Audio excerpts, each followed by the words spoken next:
सर्वप्रथम जय भीम मित्रांनो, मी प्राध्यापक आकाश हराळ. जय भीम पॅन्थर हा सिनेमा अतिशय सुंदर सिनेमा झालेला आहे.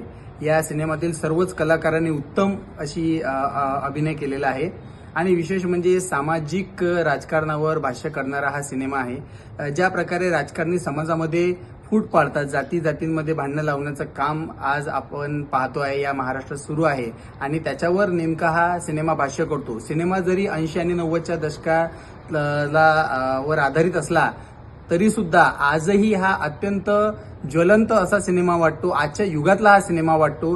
दिग्दर्शक निशांत दापसे यांचं विशेष कौतुक की त्यांनी या सारख्या प्रश्नांना हात घातला आणि मला वाटतं की चळवळीचा जो जिवंत इतिहास आहे तो इतिहास आपल्या सिनेमाद्वारे पुन्हा लोकांपर्यंत पोहोचवण्याचं कार्य हा सिनेमा नक्कीच परिपूर्णतेने करतोय. इतकंच सांगू इच्छितो आणि सर्वांना आवाहन करेल की आपण सर्वांनी हा सिनेमा आवर्जून पाहावा. जय भीम पॅन्थर हा सिनेमा आपल्या जवळ चित्रपटगृहात जाऊन पाहावा. धन्यवाद.